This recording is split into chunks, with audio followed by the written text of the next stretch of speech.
What's up, everybody? Welcome to another episode of the Fins Faithful Podcast. Thanks for joining us on this Monday evening. Big Monday for the Dolphins. I already see it in the chat.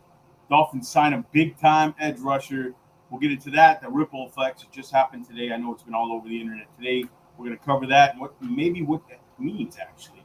Also, as you see in the headline, the 10 big Dolphins preseason takeaways so far. We're going to go through all those.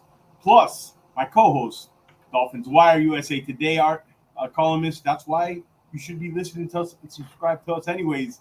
We have a very own USA Today Dolphins Wire writer.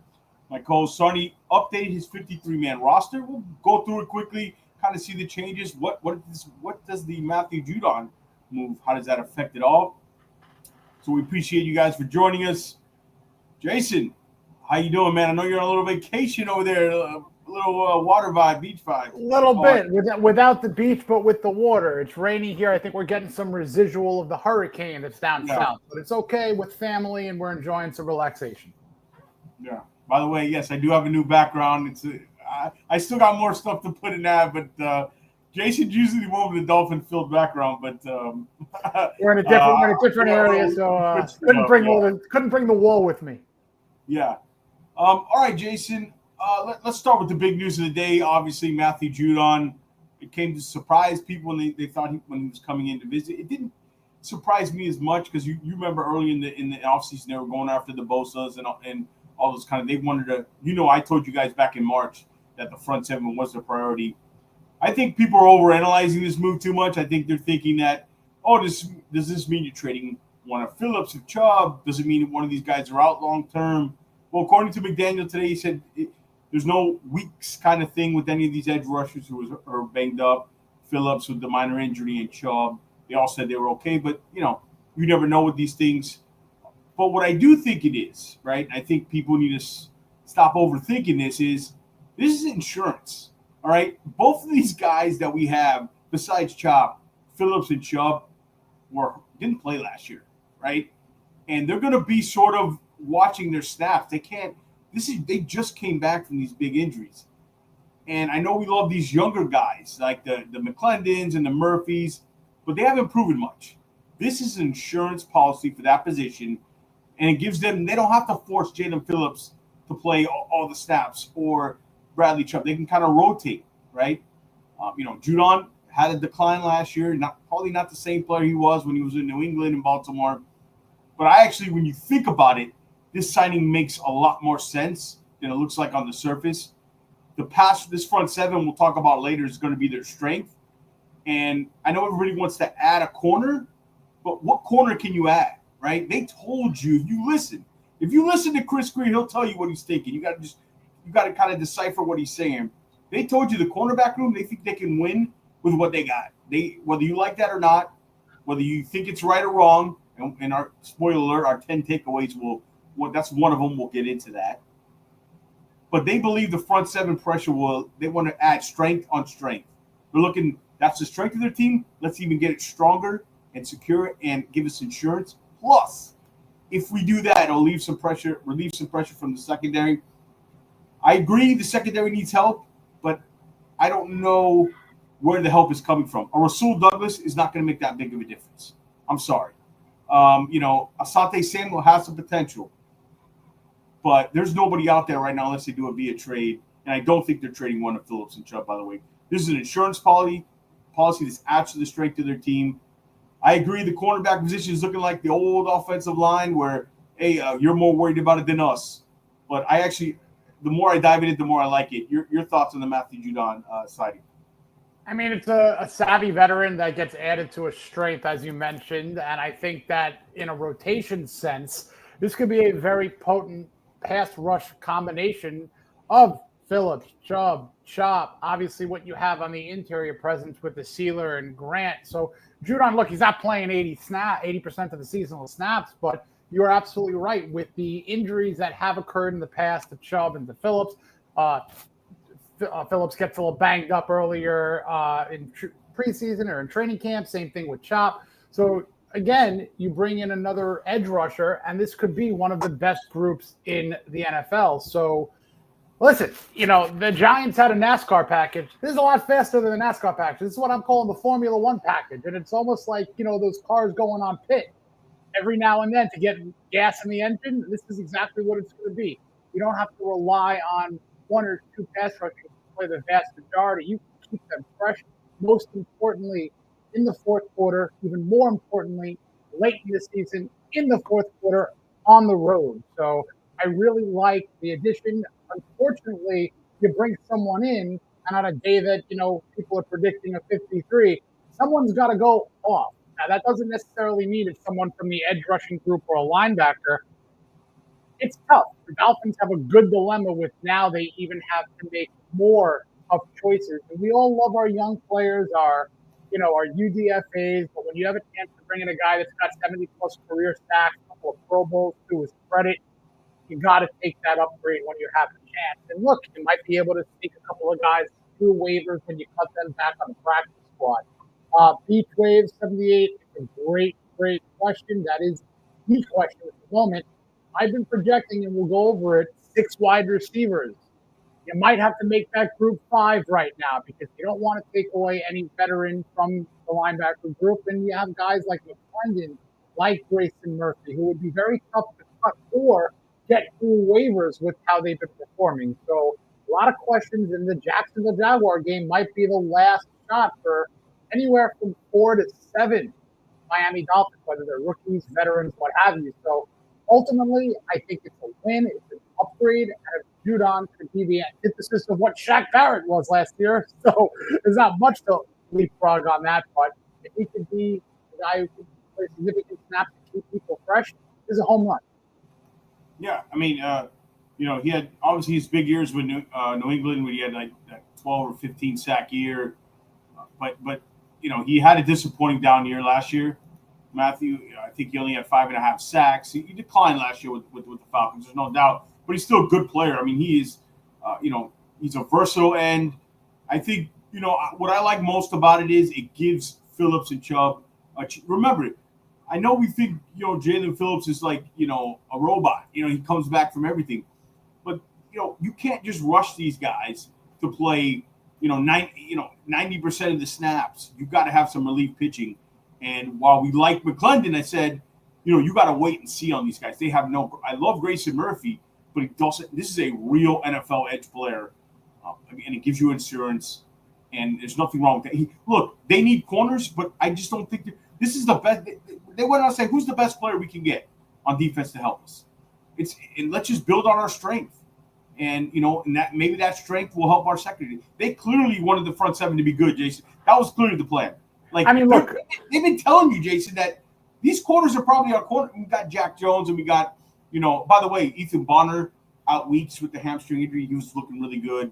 I'm trying to think if there's any updates for McDaniel before. No, it's weeks as we know. Yeah, it's just weeks as we know. Yeah, and as far as anything else, Austin Jackson most likely back. He's confident week 1. So, all right, go ahead, Jason. Sorry. No, it's everyone's been saying it. When you have a weak cornerback group, the best thing that you could do to mask that is to have a super speedy and potent pass rush. So with that, if you're gaining a 1/10 of a second, making a quarterback throw it quicker, a little bit more errant than he would have if he had a couple of fractions of seconds of time, this could lead to interceptions. It could lead to batted balls at the line of scrimmage with plenty of those defensive linemen being able to do, including some rookies. So, look, I'm in the curious mode of what these young corners could do. I'm not in the fear mode just yet. Obviously, I know it's a weak group, but that creates opportunity for Storm Duck, creates opportunity for new guys trying to resurrect their careers in Jack Jones, rookies, Jason Marshall Jr. So are they going to 1,000% stick with this cornerback group? Let's see what happens with cutdowns. Let's see what happens if there's a potential trade on the market. But you mentioned a good point. At this point, who are you trading to get a viable cornerback 1? Who are you finding on the scrap heap that's a viable cornerback 1 or 2? So it will be interesting. But as Tab said, we can stop with the Xavier Howard stuff. I mean, you gotta love people change their numbers and 25 switched and everyone's Xavier Howard's coming back. He was never coming back. Come on. X was never coming back. Come on. So You can It would hear have all happened that last year. stuff. He was never coming back. So, but again, I agree with you. And who were they going to sign? Right. That's what it's just. They got what they got right now at that position. You're going to be weak at some positions. The problem is, I think they went below the NFL average that they needed to go at that position, and we'll get into it. But I'm fine with this signing. It was 1 year, I think, up to six or seven. 6 million. I think it's 6 million. 1 year, 6 million. 6 million. So again, nothing crazy. It's not going to affect them long term, and So I think it was a good signing. They're gonna bank on the front seven this year, and that's going to be with their bread and butter. And that's obvious. Go ahead. No, to answer Cliff D, I know Cliff's a regular of the show. It does make sense when you're preserving 25 and 26-year-olds that you need to keep healthy. That's the key. You also are looking at an employment situation where there's a potential job opening and there's a guy who might want to sign a contract for more money than another team might offer. So he's 30. He's in his 30s. Sure, he's a veteran, but it could be a greater good for the entire unit. So sometimes you got to think a little bit beyond the box. Yeah, and you make a great point. Like, it's not about he's 33, but he also is not going to play much. He's a pinch 45 snaps. 45%. But you're saving those snaps from Phillips and Chubb. And, even Chop's a little banged up. So you're saving those. And they went after Bosa. So they told you they were going looking for edge help. This is probably something they've been thinking about for a while. Vets don't want to sign like Matthew Judon, and they don't want to go through training camp. So this is about the time you see all these guys sign, a la Xavier Howard signing with the Colts. They're veterans. They know what it's like. They don't want to go through camp. So and they're preserving their bodies to play week one and great point. This is not about a 33. This is a 33-year-old helping your guys, especially your young guys, and Chop Robinson, especially Jalen Phillips, preserving them. Great point. Anything to add on the Bradley Chubb, the Matthew Judon? But I think we both like it, right? If he could, look, I know you said he had a down year last year in Atlanta, but if he could replicate 5.5 to 7.5 sacks and play 15, 17 games, again, it's a win. It's 100% a win. Yeah. Shout out to Scotty, Cap, Cliff, everybody in the chat. Finn Sammy's in the house. Casados 99's in the house. Thank you guys. Make sure you guys hit the little bell. It takes a second. Subscribe to the channel. Really help us support us and hit that thumbs up and that like button. We really appreciate it. We love the chats and we love the comments below. Appreciate it, guys. All right. Hello, Sports Night with Jorge. Jorge's been a regular. Appreciate it, Jorge, for all the kind words you give. Finn Sammy, Howard to the Colts. Did anyone do a wellness check on home? I don't know who that is. Wink, wink. Is that a certain beat writer? Don't. Sammy's staring the pot. All right. We're going to get to our 10 takeaways. Stay tuned. 10 big takeaways. But first, let's get into my man Jason Sarney's article from USA Today. That's why you should be listening to our show more. Not only you have me, I don't know why you like me, but you also have we have a USA Today writer on hand. This is why you should be subscribing to the channel. All right, Jason, let's get to the article here you have. Let me pull it up. All right, which is when you do it live, it's things happen. Live podcasting, baby. Live podcast is how it looks. All right, so let's start. Quarterbacks, go ahead, Jason. This is your article. Quickly go through it, and I'll move down. Before getting into the actual positions, there are rules that, I reference, the IR rules. The Dolphins could put 2 guys on the IR prior to the 53 and have them come back within some point of the year. Yeah. So with guys like Ashton Davis and Andrew Mayer, right off the bat, they're not on the 53, but they could be 2 candidates to be stashed on the IR as per the rules. And when you get to waiving players or cutting them and then they get through waivers and you can bring them on a practice squad, you have a protection of 4 players per week. So, there's a little bit of Russian roulette. If you drop a guy like a Theo Weiss, you got to hope that he comes back through the waivers. You could practice squad him, protect him for a week or so until elevation if that happens. And then there are several rules that explain that, but we can get into that for another day. But as for the quarterback, there's so many ripple effects in the ripple. I mean, from years before COVID, from COVID to now, things have been in flux. But you gotta like Quinn Ewers and how he kind of rebounded from a subpar Bears first outing, but you got to take that with a grain of salt. Came back with a vengeance against the Detroit Lions, albeit third stringers, sure, but you still got to take the snaps. You still got to throw the ball, and he did that extremely well. So as we were talking weeks ago, the best case scenario for this 7th-round rookie would be to challenge Zach Wilson for backup duties. And I'm telling you right now, there's no way Zach Wilson could be going to sleep every night thinking that he's got this position on lockdown through January. No way. Spoiler alert. Spoiler is on the way up.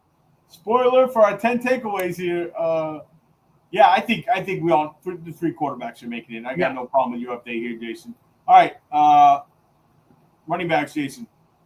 Running backs, obviously unfortunate what happened with Alexander Madison with the neck injury and Cliff. Zach Wilson has done absolutely nothing in my mind to solidify it. So to say 0 chance is a little short-sighted. But going back to the running backs, Ollie Gordon certainly has moved up the chain. Look, but this time last week he was almost like a 4th stringer, and now or 3rd stringer rather, and now he's leapfrogging to 2nd. Jalen Wright has not looked terrific, but that could be a mixture of O-line. It could be a mixture of just not necessarily. We'll get into this, Scotty, in our hot takes. We'll get into that. Yep, absolutely. But performance does matter, and nothing. Yes, time will tell, and that's why you can't necessarily say 0 or 100% chance at anything in the NFL. But neither here nor there. Unfortunately, the Matheson injury probably opened up a roster spot for. This is the number I wanted to keep, and unfortunately, Matheson, you probably agree, opened up a spot. You hate saying it, but you hate saying it. And I don't mean to be insensitive, but sometimes an injury makes a decision easier elsewhere. Although it's a terrible scenario for anybody in any team, it just creates maybe less of a headache for when you're building a roster. All right. We'll talk about Gordon and Wright here, see where they stand when we get to the hot takes. All right. Wide receivers, this one's interesting. Jason, I still think there's a chance they keep 5, a real chance. I mean, I'm before the Judon, and I put out the article, like literally sent it to the editor last night. The Judon news happens. I had to go back in there, throw a little blurb into Judon, but then realizing, I've been loving the 6 wide receiver potential. That might be a sacrifice position. Now, I think D. Eskridge has made his case being a dual threat in terms of being able to return kicks, punts, and be a viable receiver. He's playing really, really well. I love Taj Washington. I love the way Theo Weiss Jr. has looked, but you could potentially get by with practice squatting Taj, even Theo as well. So if the Dolphins want to add Judon to the 9 that I have, as you'll see later in the linebackers, you might have to go elsewhere and make that cut. So let's call Taj Washington potentially player 54 at this exact moment on this model. Yeah, great point by Scotty. That's what got it. Right. That's what got it up from 5 to 6. I think Weiss is the practice squad number 1 candidate. I would agree with this. I think if they do keep 5, I know people love Taj. I think he could be the odd man out if they do keep 5. Right. Now, and you'd be surprised. I know he's played well, but you'd be surprised that he'd make it to the waiver wire. There's a really good chance he would. You'd be surprised the guys who make it through. That's something we tend to forget, Another thing, just so if a player gets cut, I know a lot of people probably know this, but just to throw it out there, if a player gets cut from a team, they would have to be rostered to the 53. The team just can't say, I want to bring him on the practice squad. No. So obligated. Is Taj Washington going to be better than 1 or 2 receivers on 31 other teams? I love Taj, but that might be a no. So you sneak him through back on a practice squad and you protect him. He could be elevated by week 1, week 2 with roster moves. Yeah, I agree. But I think that the 6 you have are right. I would love to get Weiss somewhere in there, but I just don't know. I think if they do 5, Taj might be the odd man out, unfortunately. But I think they do keep 6. But I still think it's a higher possibility it's only 5. Oh, this tight end room. I guess the big controversy here is Tanner Conner not making it. I still have a problem with having Farrell Brown and Julian Hill. Jason, I think a surprise cut, I know I'm crazy, is a Farrell Brown. I was toying with that. Honestly, I just don't know if you can have Julian Hill and Farrell Brown in your room. I just don't know. And Darren Waller Drew Rose now said last night on the show on Sports Extra, local affiliate down, Fox affiliate show down here, if you're not familiar with this area, that Waller's going to be ready. And all indications are he's going to come right off the PUP to start the season. And they need him. And we'll get to that later as well. They need him. But Farrell Brown and Julian Hill, I mean, the only thing is, are you going to have – they're separate, right? I always said there's the blockers and there's the receivers. If you keep three, you're going to keep two blockers and one receiver, or two receivers and one blocker. Tight end kind of – it's kind because they don't have somebody who can do really both things. What are your thoughts here, Jason?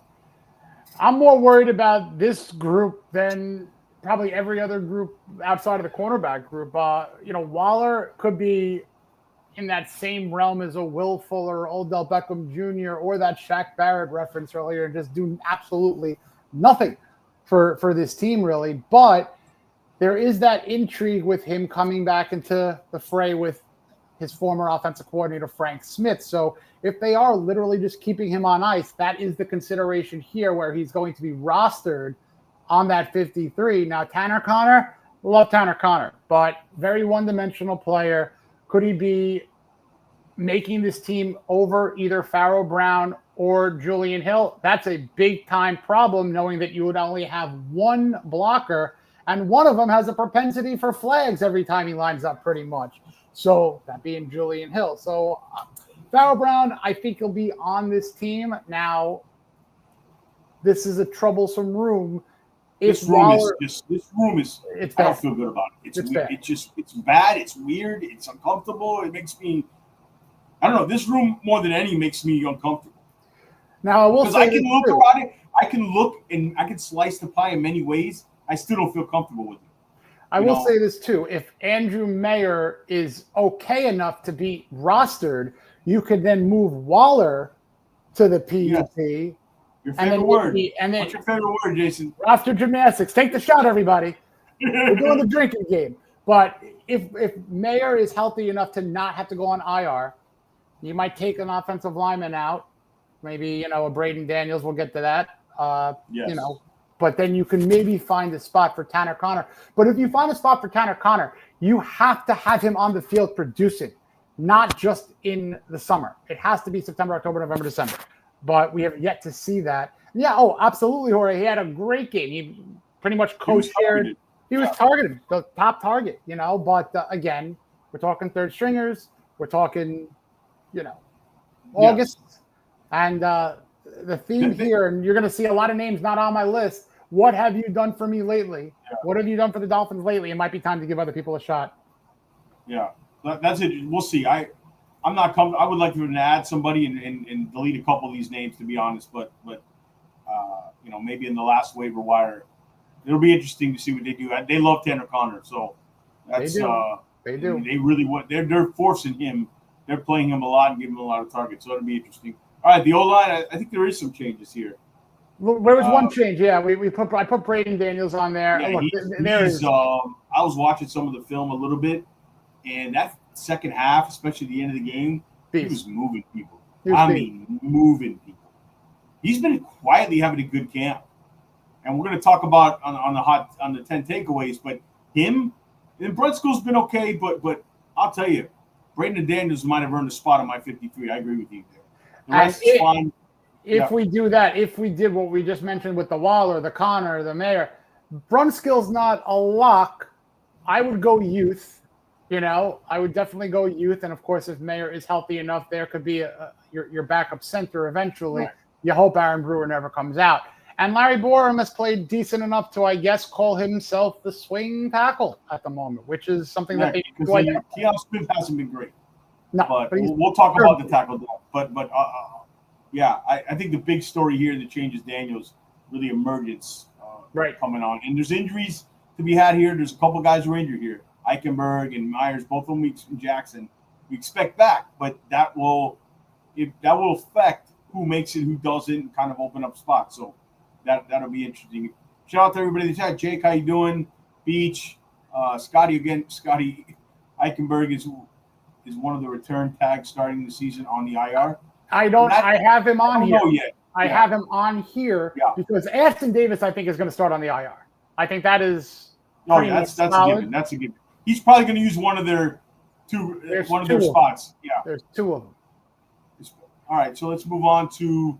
Again, this is Jason's article. It's an update. This is not one of our prediction. We'll have that last prediction episode, but he gives an update for US Today. Rough draft. Yeah, it's a rough draft.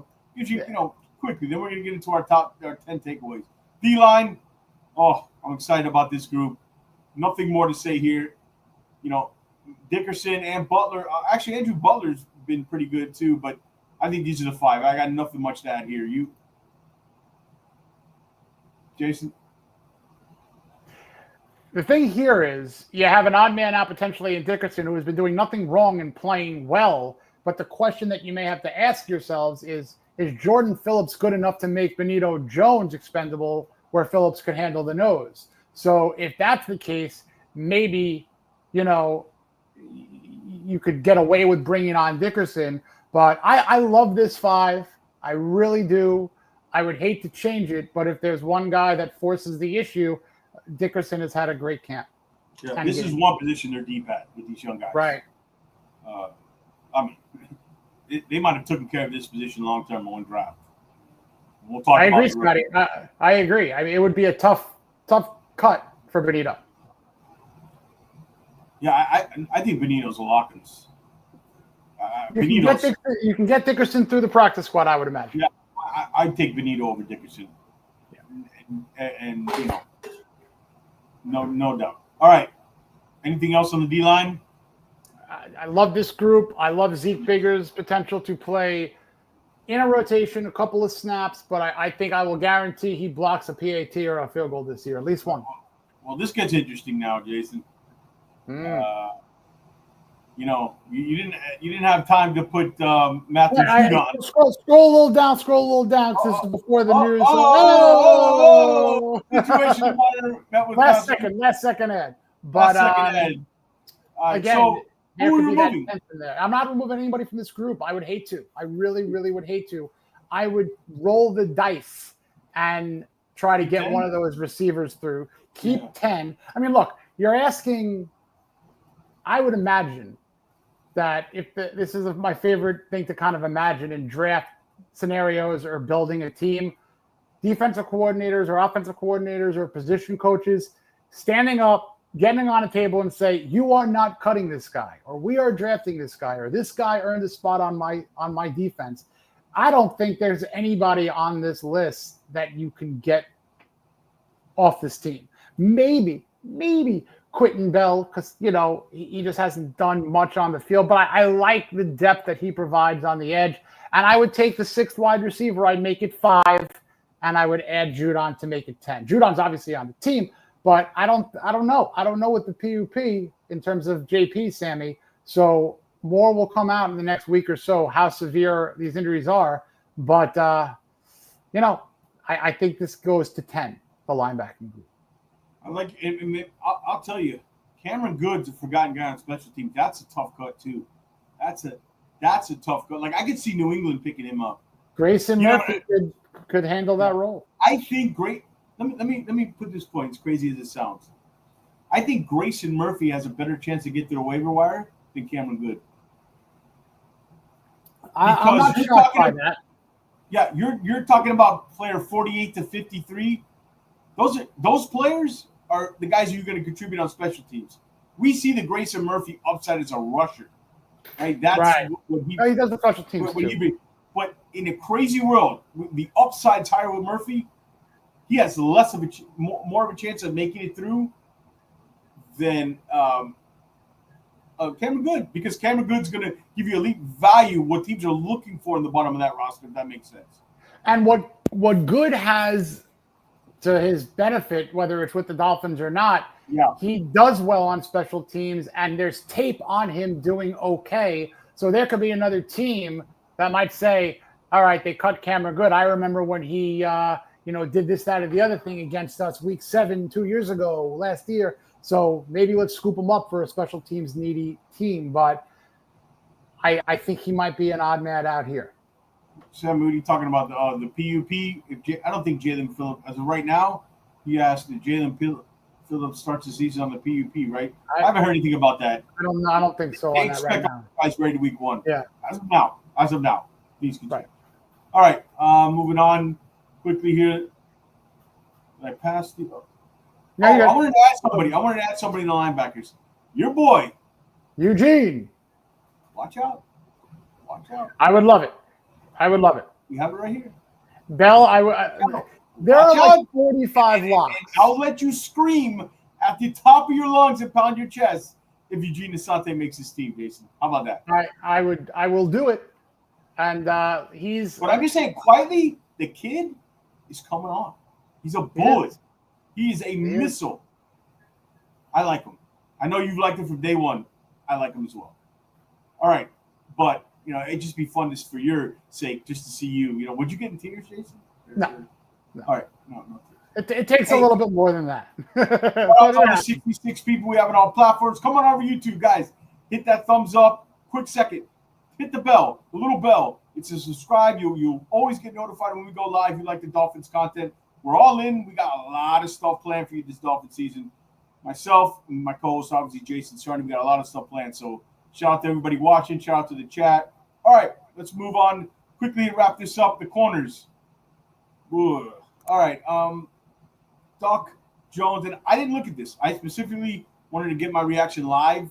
So Duck, Jones, Hilton, Marshall Jr., Bonner, Sheffield. Now the Ethan Bonner injury. This came out. Changed some things. Right. This came out like a couple of hours before the news that he's going to be out for weeks.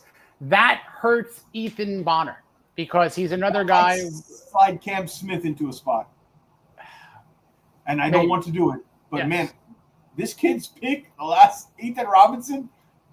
He's had quietly a decent camp.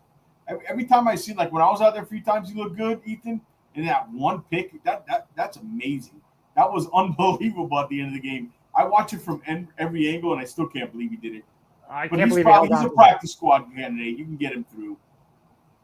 Correct. I think either it's somebody else from another team, or it's Cam Smith taking Ethan Bonner's. What are kind of your thoughts here, Jason? The Cam Smith situation, one of those "what have you done for me lately" scenarios, and I don't know if he had the classroom work ethic in there and the studying and the playbook and getting everything down. I know people were rooting for him on the sidelines when he was making that play, but it could be too little, too late. But he might be in that 53 to 56 range of guy right now. Yeah, but again, all these subjects we're going to hit with our 10 takeaways from preseason because we're just giving you a brief, quickly drive through this. All right, let's move on to the finish it off here with the safety position. Fitzpatrick, Campbell, Melly, Patrick Morris, Dante Trader Jr. I'm totally agreeing with that. I don't think that's changed from our last one with Ashton Davis on the IR, right? Yeah, and listen, Elijah Campbell is the word lock because of his absolute ability to be a special teamer. Throw the key away. He's a lock. 100%. So it's unfortunate that Ashton Davis got hurt, but you stash him, and then you could roster gymnastics it when he's ready to return. Yeah. So he'll take up probably one of the two spots. Yeah. And then rounding up, you have special teams on here, of course, Sanders, Bailey, Joe Cordona. So I think Bailey is pulled ahead of Stonehouse for the punter competition. Oh yeah, that's true. I made the move. Stonehouse has the experience. I mean, with the special team coach we have, what's his name? Craig Ackerman. Yeah. So that's interesting. That's a quiet little controversial special teams thing. Listen, if anyone loves a controversy about punters and holders, it's me. And you got Bailey out punting him. That's number one. And if you ask Jason Sanders, hey, Jay, who are you more comfortable holding? He is going to fire back with Jake Bailey in a second. Now, holding matters, folks. There are little nuances to holding that a kicker could feel more comfortable. And Bailey has helped Sanders. Listen, Bailey is part of a reason, not the reason. Sanders has made 27 straight field goal kicks, which is the active lead for the NFL right now. So you might not want to mess with that mojo. No. Thank you, Fins TV, Fin Sammy. Spread the words. Yes, tell your friends. Tell everybody. Spread it. Bring them on over to YouTube here. Make sure they come check us out. All this Dolphin content we got going on. Appreciate that, Fins TV.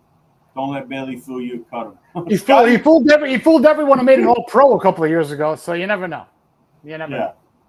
Yeah. All right, so let's get into the 10 big. Everybody get ready, pull up a seat. Our 10 preseason takeaways so far in preseason. We got some cute graphics for you as always.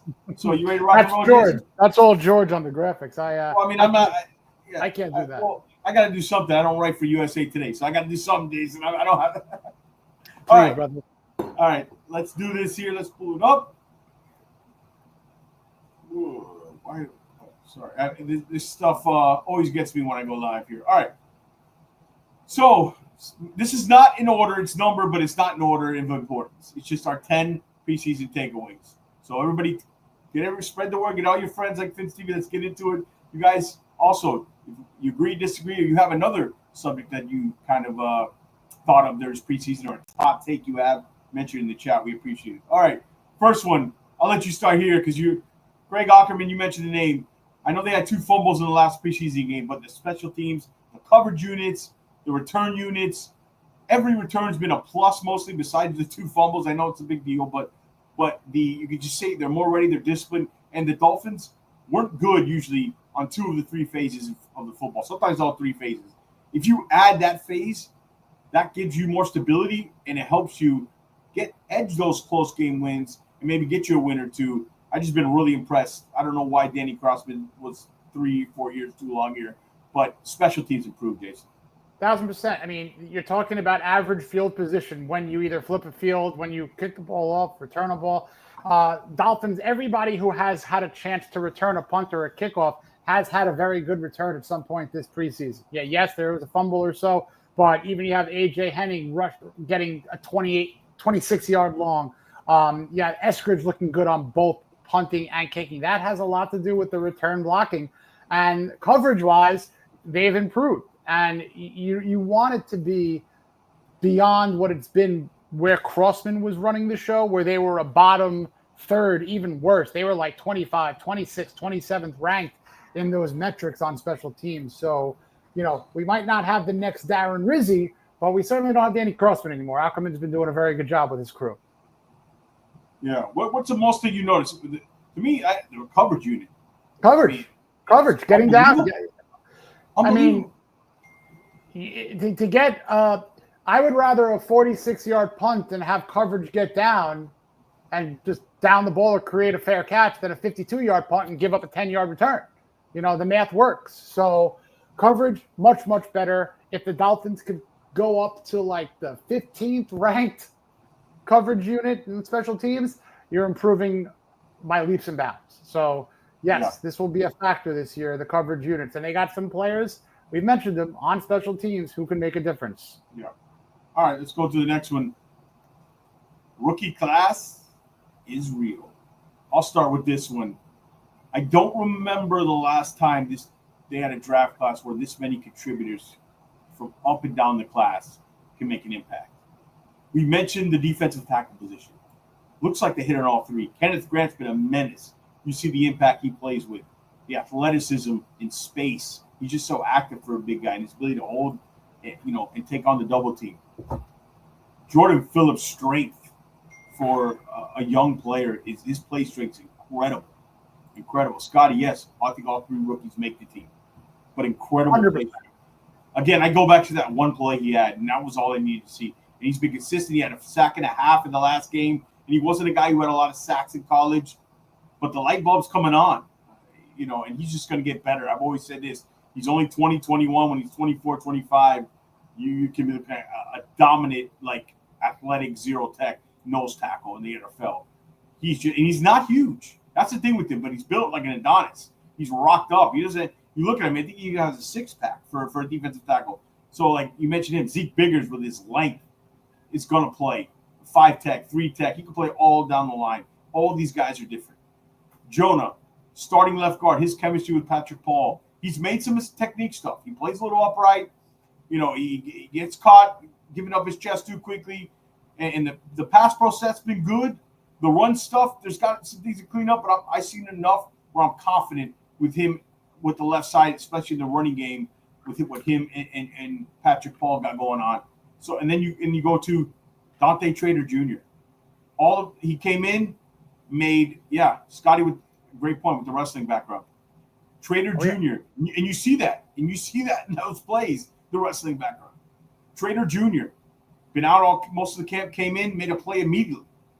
Rocking the orange gloves, made a play immediately. I think he's a guy, when he gets more familiar, you're going to see him on the field. His intelligence, his IQ, you will see him in special teams. Oh, yeah. His instincts, his leadership. Not the fastest guy in the world, but again, a step ahead with his mind, and he's a playmaker. That fifth round, if you're going to look at Dolphins history on finding players throughout their draft history, the fifth round is where you want to look. I mean, you're going back to obviously, Rashad Jones. You're going back to, I believe, Brian Cox might have been a fifth rounder too, I think. You have Andrew Van Ginkel. You have Bobby McCain. You got Jay Ajayi, and they had three of a kind, 3 fifth rounders this year, one of them being Jordan Phillips. We'll talk about Jason Marshall Jr. Can make his bones playing on special teams. And that lacrosse background, look, Zach, and I forgot Zach Thomas. I can't believe I forgot Zach Thomas. Jesus Christ. But obviously in 96. But the fifth round is where you want to look. And I think that you're going to see Dante Trader Jr. making some huge special team hits. And with that lacrosse background, that is a physical sport. So if you've got that multi-sport background, it's almost the equivalent. Yeah, it's like the equivalent of Jordan Phillips being a wrestler. Yeah, I like guys who have that are good at other sports. Kind of, it shows kind of their versatility and their overall athleticism. Even though it's not just testing athleticism, but the movement skills are different in other sports. So I like that. Jason Marshall Jr. He's made some mistakes, but now they got him in the slot. Thought he was and he showed some tackling ability that I didn't see in college. Some effort issues I saw in college. Last game, the tackling stuff, he made one play where he's a little soft in coverage, but I'm interested in that. Looking at this cornerback group, he can play a lot. Like, he's as talented as anybody in the back there. And I don't see anybody who is outperforming him by leaps and bounds. So he's somebody, especially if that slot position opens up with the Kohu injury, and again, the fifth round. And then we have Ollie Gordon. We'll talk about that. And then Quinn Ewers, we'll also talk about that. I just think from top to bottom, this is the kind of draft they needed. I mentioned they might have solved the defensive tackle position in one draft. I don't remember this many contributors, and I got to tip my cap to Chris Greer. 100%. I mean, this is the way that they built this draft with the amount of immediate potential was how you wish they would have built in 2020 when they had 11 picks. They ended up with 10. They traded for Matt Breida, but they cut Curtis Weaver. They had nothing in Malcolm Perry. And then they end up not re-signing or retaining, Raekwon Davis, Robert Hunt, Brandon Jones. So forget that. That's out the way. This draft has 7 contributors, and in 5-6 years, you'd hope that 5 are. And Scotty mentioned all 7 are going to make the team. I have no doubt about that. And that's a great sign. This year, 100%. When's the last time you can say that you're confident that all 7 are going to make the team? Yeah, so great rookie class. I liked it after the draft, and it's continued to impress me even more up to now. Front 7 depth, and boy, we added another one. This group here, we said it was going to be hard to cut some guys, and you kept 10 really in your 53. Yes, update. Pretty much. We told you in March, this was the plan this offseason. Front 7, front 7, front 7. It's probably the deepest part of their team. Man, this is going to have to be the key to this team. Not only this defense, I think to this team, is if they live up to their expectations. But there's a ton of depth. They're going to cut some good football players. And you add Judon. This is no-brainer. This is impressive, the depth. You see it in preseason. Second and third team guys making sacks and plays. McClendon, Murphy. There's good football players going to get cut, Jason. Yeah, but, when you look at the strength of the defense and the defense coordinator, this is Anthony Weaver's strength. Much like, and sorry, folks, I'm going to have to mention it, Brian Flores, when he was the head coach and he ran the defense, his thing was the secondary. The secondary was built for his mindset and what he wanted to do. Ups and downs, obviously. It didn't come to fruition, obviously, but the build and the goal, and when it did work, it freaking worked, Yeah. But this is Anthony Weaver's, I think, dream front build. And if they could match the potential and everyone could stay healthy, top 3, top 5 at worst in the league, front 7. No, this is the key to this team. For them to take that a step and surprise people, this and the running game are the 2 keys. The front 7 and the running game to me I know what to expect out of Tua. I know what to expect out of the passing game. Obviously they got to, I think, hit on the deep ball a little more. But to me, this and the running game are the key for it to surprise people this year. All right. Waddle, new number 1, Jason? It's trending that way. And I don't mean this, that he's, I got to be clear about this. What I'm saying is I think that the baton's being handed in some ways. Not only, this is a good thing, by the way. This is really not anything on Tyreek Hill. This is going to be Waddle's receiver room soon. This is Tyreek Hill's most likely his last year here. And all the stuff, and there's tension between him and Tua. The relationship is weird. I don't quite understand it. But he's been, not only Tyreek's injury, but even when Tyreek was in camp and healthy, he's forcing it kind of. I used to be Tyreek in practicing games. He's starting to look more and more and more to Waddle first. And I think this is a positive thing. Because, we said backstage, this team starts off slow. Waddle's a trade candidate. Teams, Fowler reported teams are monitoring, the Hill situation. Hill. Yeah, Hill, yes. So teams know if this team doesn't get off to a good start, most likely Hill's going to be available. And he'll help a Washington. He'll help a playoff contender, a Baltimore. I see the tides turning here. Do you agree with that? Again, it's not saying he's the best receiver, and it's not a knock on Tyreek. I just see the tides turning towards that way from what we've seen. Tell you right now, if they go 1-3 or worse to start heading to a trade deadline, you trade Tyreek for any draft capital you can, and then you are absolutely right. Waddle will be the number 1 receiver. He was extended last year around this time to be that eventual number 1 receiver, to solidify the fact that even if they do give up and let go or just cut ties with Tyreek, you're not losing both of them. So Jalen Waddle's going to be here for, the foreseeable future. And if you are looking at a wide receiver room where people have to move up the depth chart, is it really a bad thing thinking about it? Obviously, no one's replacing Tyreek Hill with his peak ability, but to have he's an alien. He's one of peak ability, right. He is one of one. But what I hated, George, and after all this stuff from last year, after, taking yourself out of a game, to double down. I know Tyreek says things just to be funny or be whatever. Yeah. He said he wants to go for 3,500 yards. Stop it. Just stop it. Don't say that. We had Mark Clayton on. He didn't like that, right? He said that's a me thing. That's who Tyreek is, man. He's a me guy. When he's done playing, he's going to be on, the TikTok boys on their streams. That's who he is. He wants me, attention. He's not a team guy. Let's just call it like it is. He's not. If he's not getting 1,800 yards, he's not happy. So call it what it is. So, yeah, I'm all for Waddle becoming this kind of jumping, because this is what it's going to look like. I would love the day when I see Waddle as number 1 and a nice, good, young, big 6'2", 6'3" receiver on the other side with a running game.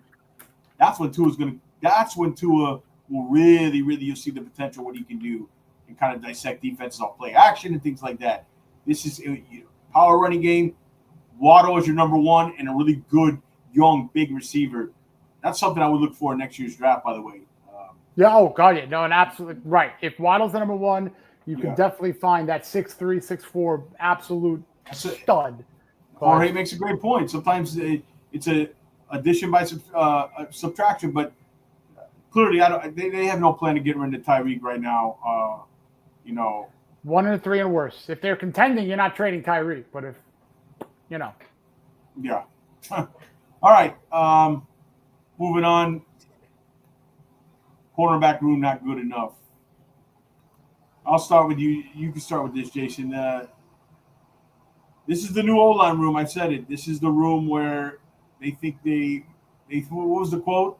They're better. We're better here than you guys think. The media thinks. You guys are a lot more worried about it than we are. That was the offensive line. We're deep enough, or we have guys that we like, or something like that. But look, you bring in a Mike Hilton who could very well be your nickel guy, but then now all of a sudden you are trying Jason Marshall Jr. out there. And they had a lot of success a couple of years ago with an undrafted free agent who was a boundary cornerback in Nick Needham, and they had him play behind Xavier Howard, but then they switched him up into the slot eventually, and that's where he excelled. And now he's a safety cornerback hybrid in Cleveland. So if Jason Marshall Jr. could excel in the slot, that's something to watch for too. And Storm Duck, look,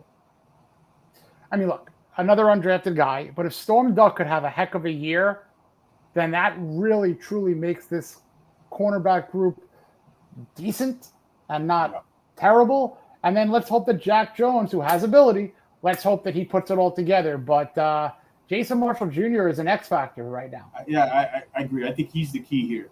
If this room has chances to surprise people, he's the guy because he has the ability. He's the rookie. He's the unknown. But there's Billy there. He played the SEC, matched up with all these guys you see taking the first and second round. Come on, all those guys. He matched up and played well against.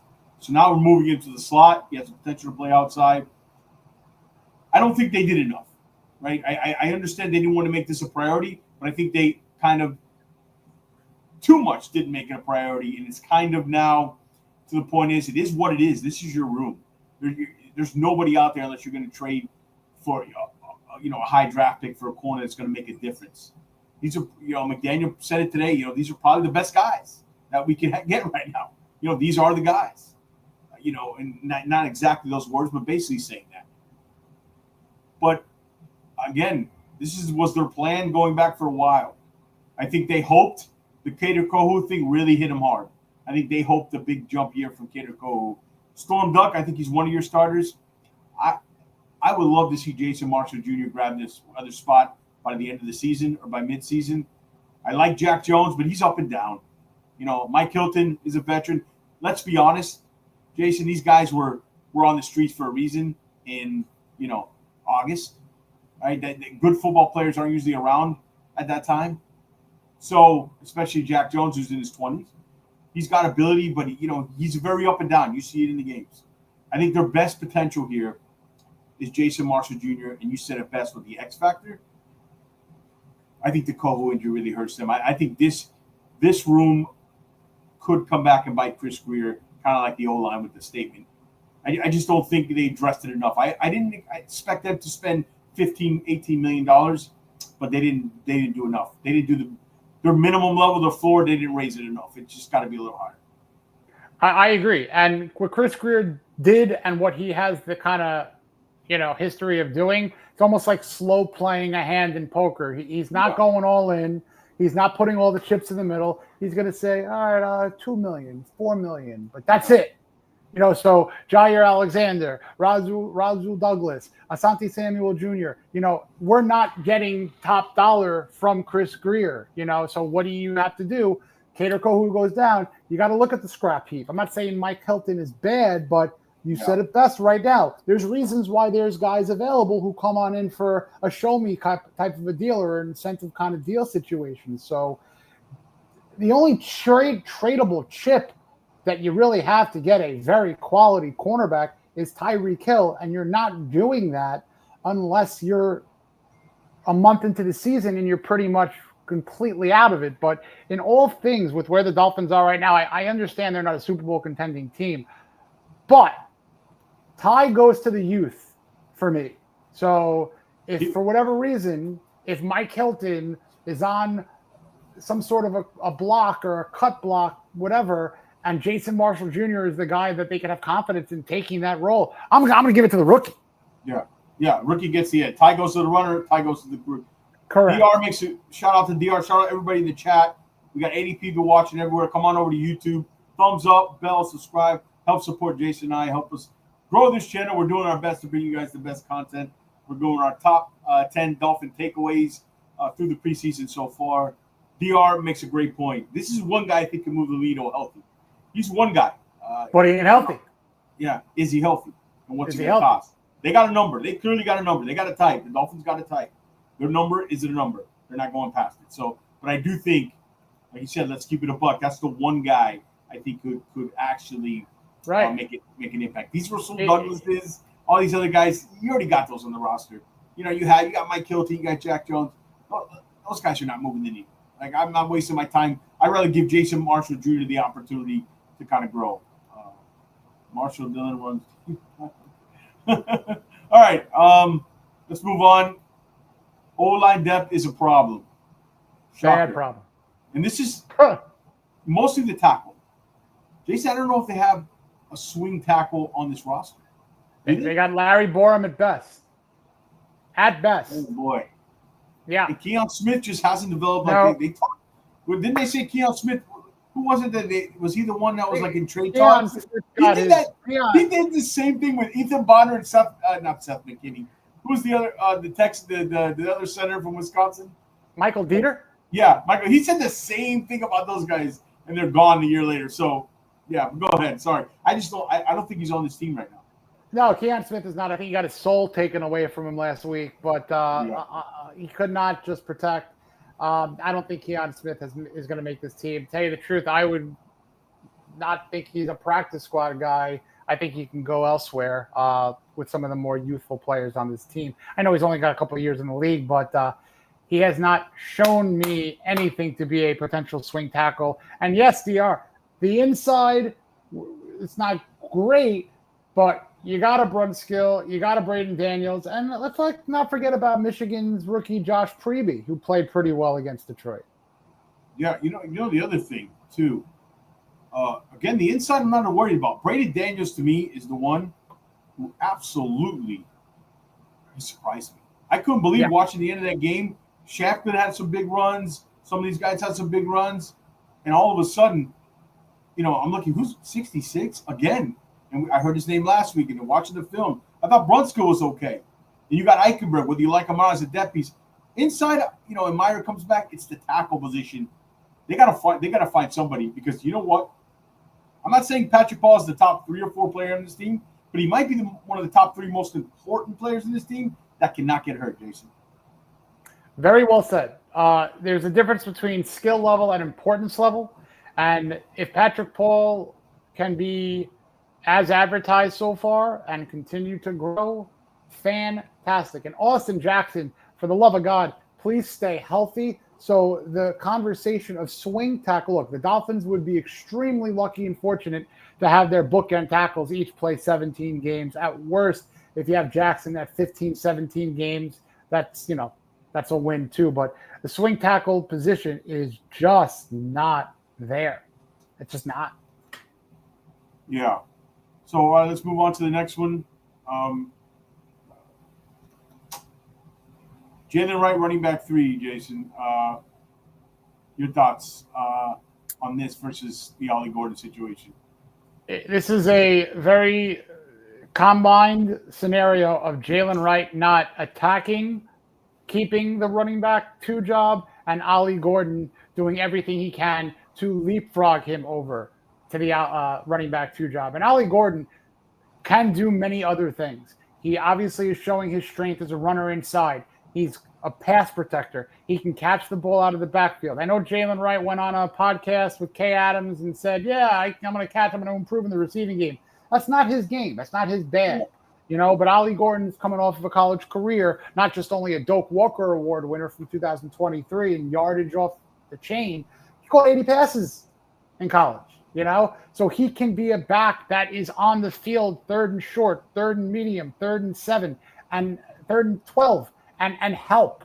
You know what I mean? So Ollie Gordon to me, and you're seeing it. You're seeing it with the fantasy folks out there. Everyone's drafting Ollie Gordon right now. They're handcuffing him to Devon Achane. I am. So, I was on the Jalen Wright horse. You got Devon Achane in our league, right? Yes, I do. Oh, and I just picked up Ollie Gordon. What the hell are you all sleeping on? Who's sleeping, everybody? Yeah. All right, so here's my take on this. I think this is really about Jalen Wright also. last year, again, wasn't a decisive player. Outside zone didn't make the right reads. It slows him down. You see it this year. It's even worse. His vision is horrible this year, and he looks slow because of it. When you're not quick and decisive in your mind and you're hesitating on what hole to hit or what read to take, it slows you down. He runs 4.38. Ollie Gordon was the opposite last year in college. It was actually the same in college as Jalen Wright is doing now. Not decisive. Didn't break the arm tackles like he used to, and he looked really slow. He looked every bit of 4.6. Now, this year, decisive, vision is back, running through arm tackles, running behind his pads, running hard, and he looks quicker than Jalen Wright. And one runs a 4.38 and one runs a 4.6. There's the difference. Jalen Wright, on top of it, Jason, the fumbling issues. You saw what happened to Raheem Mostert, okay? And the pass blocking. If he's not going to pass block, he's going to turn over the football, and he's not going to be able to read the right hole in the vision and be a step slow. This is Ollie Gordon's job. I don't know how I would like. I'm at the point where I want to see Ollie Gordon next week versus the Jaguars. Get reps right behind A-Chain if he plays. I doubt A-Chain's going to play. I'd have Ollie Gordon start. I'd make a statement. Start the game. A-Chain's probably going to be. I don't think A-Chain plays. I mean, A-Chain ain't playing against the Jaguars. Yeah, I mean, start the next game. I know you thought I meant the season. No, I mean A-Chain start the next preseason game. Make a statement because I don't expect A-Chain to play. So Gordon, I would give him the start over Jalen Wright. Make a statement to the room, to the team. I would like to see that. The play talks, not where you were drafted or what how much invested we have in you or what makes your GM look bad. Play talks. The way Ollie Gordon has been running, I think he deserves that spot. I'm not ready to go there. They're going to give it to him, but it's pretty damn close. Where are you at with this, Jason? Are you 100% in Ollie Gordon running back too right now? I don't love those percentages anymore. I've What's learned the percentage? I'm not giving you the percentage, but I'm going to say it's extremely likely that he could put a life of this season together where he is the RB2. I think it'll happen sooner rather than later. I agree. Mostly because the fumbling problems and the pass pro stuff. And he's just not his vision in the preseason has been awful. Awful. And I just he looks Gordon's slow. Toughness. Yeah, Gordon's he looks toughness slow. is what's going to separate him too. Yeah, yes. And love the kid. All right. Patrick Paul has arrived. I just mentioned it. He's probably not the top 3-4 best player in this team, but maybe most important. Give me a couple besides Tua and somebody else. Who can you afford right now? Maybe the second most important player. Like, even if you lose one of the receivers, you have another one. If you lose Patrick Paul, and I never thought I'd be saying this, technique is still bad. The hand placement's still bad, but he looks quicker. He got in shape. He's dominating with his, I always say, the length and the strength with him. He's really has arrived on the scene. He's been dominant all camp and was good in preseason. And the chemistry he has with Jonah Savianai on the left side, I like that they moved Jonah there. Patrick Paul, top 3 most important player on this team. And it's crazy to say that, Jason.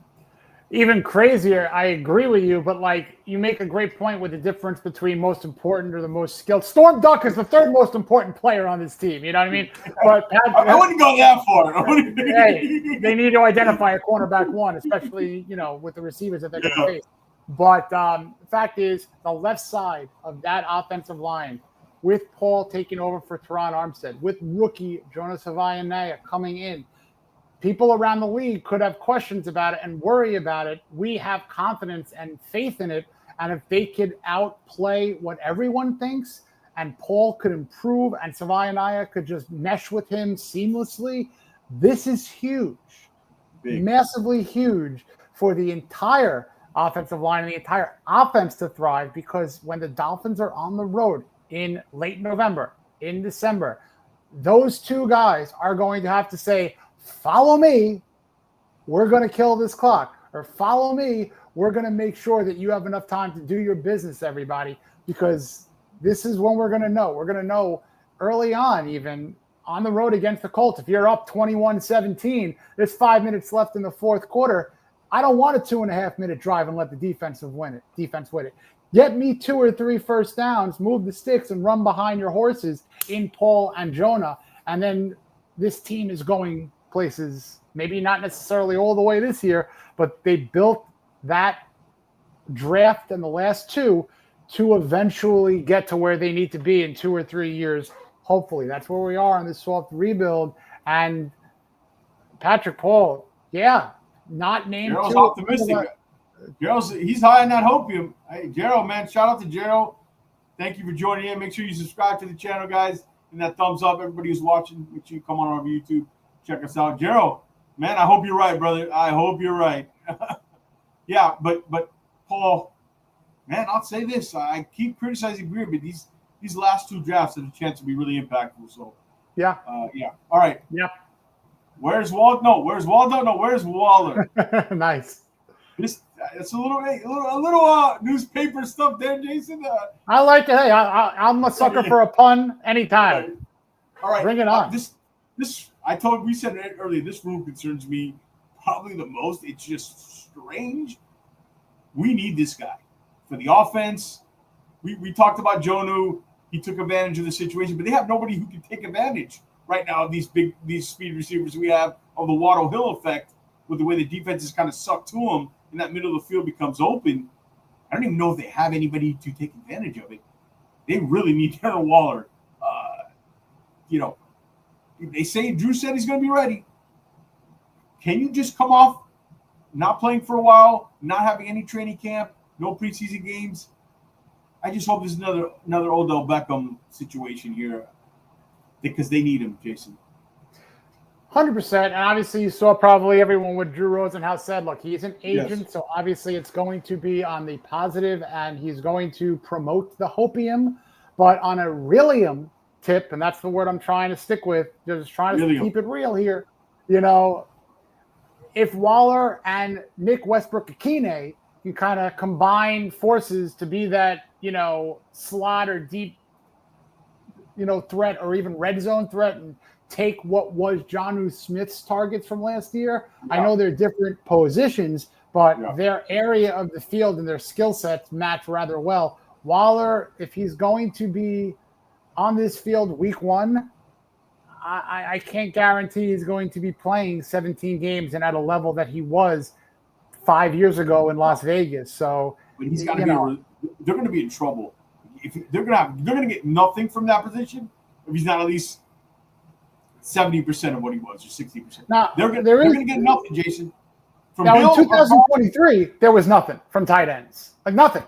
Yeah, Durham Smythe was, I do think we overrate the tight ends' involvement in the passing game in this offense. They needed to be more of that true. Depends. Are they going to run a lot of 11 personnel, or what kind of personnel are they going to run? So, but obviously they thought they needed that threat. They brought in Waller, unless they would have went after somebody who could block a little bit. But Farrell Brown, Julian Hill, and Tanner Connor. Let's say Waller doesn't start to see. If those are your three tight ends, you're not going to get much. Maybe Connor will give you something, but it's going to be mostly, you'll see it. Maybe NWI in the middle play that role because he can block probably as good as Jordan Smith or Darren Waller. Maybe he gets those targets. They did it in that last game down the middle of the field. They hit him for that strike. So maybe that's how they look at it. Maybe he's the guy I'm overlooking that. But they actually need a player like Darren Waller. So I'm curious to see what he looks like. We haven't seen much of him. So another bothersome aspect of your Farrell Browns and your Julian Hills are those illegal formation penalties. It's just Jason, you're lining up on the line. Yeah. Chat, tell me if I'm wrong here. I can't have a tight end room with Julian Hill and Farrell Brown. You got it right. I don't know what I'm going to do. I don't know what I'm going to do, Jason. And right now, they're both looking like they're going to be rostered. What would be really, do you trade for a tight end and you ask who might be available or on the market? And I don't think really many. Cole Kmet, you know what I mean? Yeah, maybe. I think the Bears like that two tight ends that they got. By the way, I got Colston Loveland on my fantasy team, so I hope he does well. But Cole Kmet. I'm going to break everyone's heart, but I got Tyler Warren across the board all over the place. So sorry, everybody. Well, they had. I would still take Kenneth Grant over Tyler Warren 10 out of 10. Oh, we're talking fantasy and reality.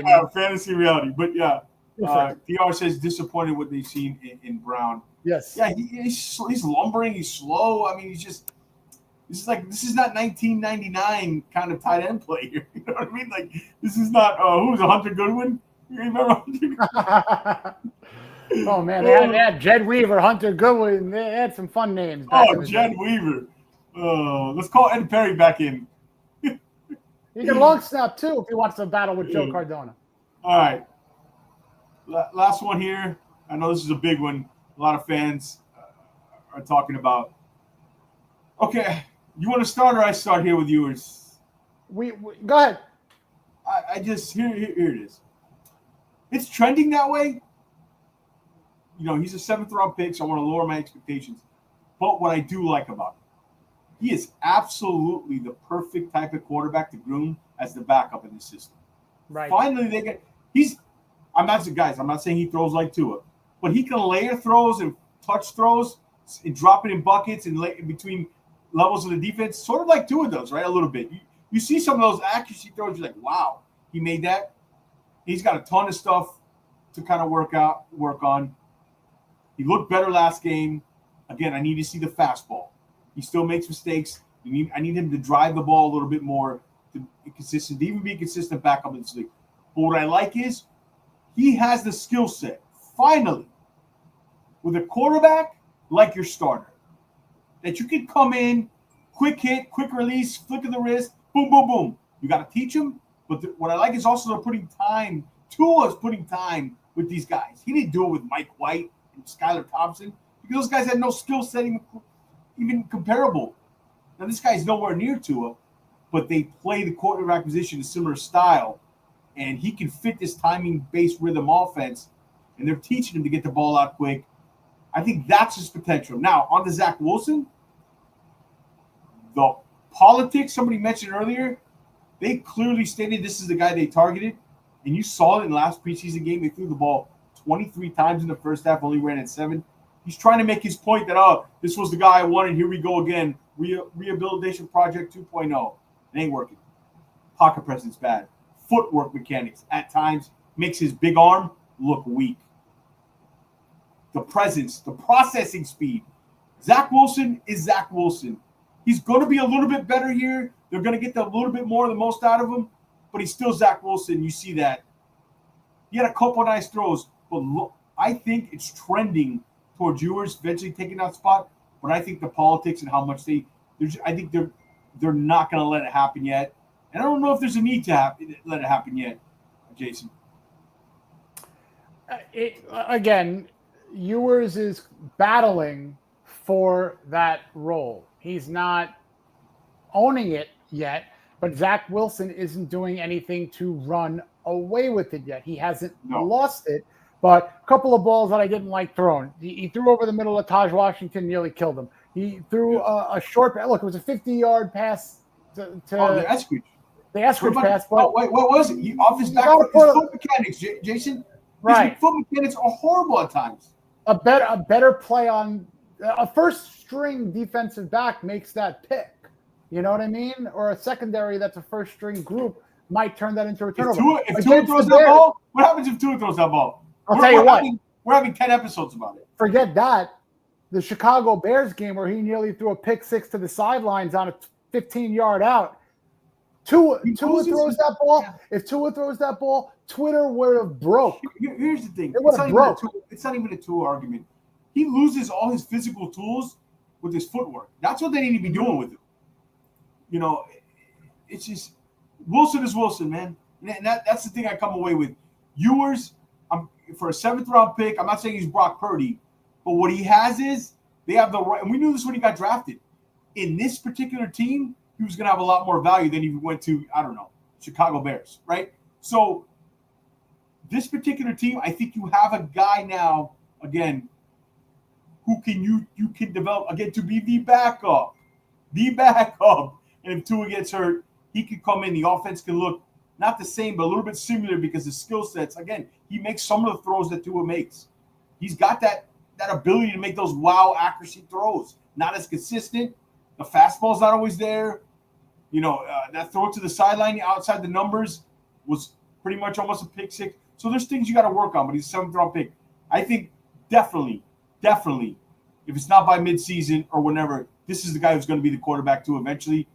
But the politics of it all and the way they targeted Zach Wilson, Jason, it just makes it seem like they're going to do everything they can. That's what I hate about the Dolphins and some teams. They kind of, that's their guy because they put it on a big poster. Hey, we targeted him specifically. And what did Darrell Bevell say? Yeah, we think we can kind of turn his career around. That's almost the ego of the coaching staff and Mike McDaniel as the quarterback whisperer. Yes. He did that. Wait, Jason, he did that. They were putting up numbers, but they weren't winning in the end. He did that in the beginning of Tua. What did I always tell you? He came to be the head coach of Tua Tagovailoa, not the Miami Dolphins. Now he's realizing. That's very evident. Yeah. Hey, and guess what now? Oh, boy. I got to be the head coach of Jordan Brooks, too. Guys like Jalen Ramsey, who are no longer here. Guys like, this player. You have to stand in front of 53 men and lead a team now. The rehabilitating Tua is over. You did it. And the more I don't know how many I don't know how many head coaches, first-year head coaches or anybody interviewing for a job would accept the job if they can't bring in all their own people. Yes. Mike McDaniel knew that he had Josh Boyer. Nothing was him in for the offensive mind and the quarterback whisper. You could say that has relatively, but you might have, you know what I'm saying here? It's like, what coach is going to say, all right, cool, let's keep that defensive coordinator. It didn't work. I don't need to bring in my own people. Malake, shout out to you're late, no problem. Better late than never. Thank you for all the support as always. Thanks to everybody in the chat. We got almost 100 people. Guys, make sure you hit that thumbs up, subscribe to the channel, keep the chat flowing. So, all right, Jason, would you start yours next week? No. I thought you meant overall. Jason, calm down. Every time I say start, you're like, would you start yours?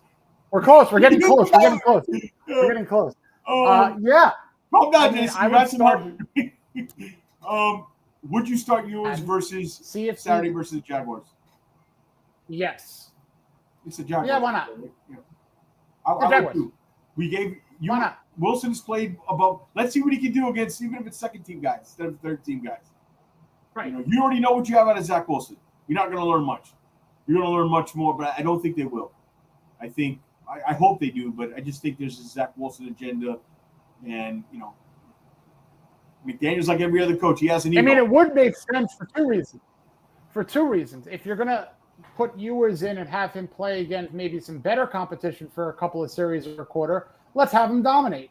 And then if you have Zach Wilson against some lesser competition, let him dominate. So it could elevate the mindset and boost both of these players going into the regular series against the Jaguars. And he's getting sacked. He's not showing good pocket presence or footwork and not delivering balls the way they should be. Now you're putting extra pressure on both him to retain the job, and you're really asking Ewers, all right, kid, go get it. Yeah. Well, Cap for Life agrees. I think most of the fan base wants to see Ewers. Let's slow down. There's no rush. The plan is to keep Tua healthy. The question is, what will happen is if something happens to Tua, Ewers will come in, and depending how he performs, depending how Zach Wilson will come in if Tua gets hurt. Fortunately, let's hope that does not happen. But if it does, let's say for a couple of games, how Zach performs could ultimately lead, and what's going on behind the scenes with Quinn will ultimately lead. Could there be a change of the guard there at the back of the quarterback? But I think they're going to go into the season, and hopefully we never have to see any of these guys, but they're going definitely into the season with Zach Wilson as quarterback too for the reasons of, and again, I say this, there's no rush, Jason. There's no rush to 2, 3, they're both making the team. There's no rush. Personally, I want Tua to get some game reps. Do you think Tua plays his last preseason game on Saturday? I think if you get it, maybe a series. Get a series or two. I think they will because they didn't play him last game. I think they don't want to go on what it would be, 2 weeks without playing any kind of football before they get to the regular season. So I think they'll play the starters. Some of them, maybe a series or two. Ewers proves he can run the offense significantly better than Wilson. I think eventually I agree. I think he fits this offense better, much better, as a developmental guy. Well, those are the 10 takeaways we had. There's plenty more we could come up with, but those were the 10 most that we came up with, we thought, all right, these are the ones that we noticed through preseason, 2 games in training camp. You know, Cap says for 3 series max. And then I don't believe in living fear of injuries. I agree. Yeah, you got to play the guys, play them, and whatever happens, happens. If you think of that, you know, guys are going to get hurt in this league. I always say, guys are going to get hurt. It's which guys get hurt. That's the important. All right, well, Jason, I think we'll wrap it up here. Thanks to everybody who's joining us. It's been fun. We went through everything, the Matthew Judon sighting, the 10 takeaways. We'll be back Wednesday, right, Jason? As of now? Yep. I'll let you know, but I should be available. Yeah. Jason's on a little bit work vacation, but he's coming through from the beach with us here, and I hope you guys like the rainy beach. The rainy beach. So we'll be back Wednesday. So stick to us. Hit that, not only subscribe, but hit that notification thing where it lets you know when we go live. So we'll see you Wednesday, guys. As always, fins up. Everybody have a safe night and safe rest of the week. We'll see you Wednesday. Fins Thanks, up. everybody.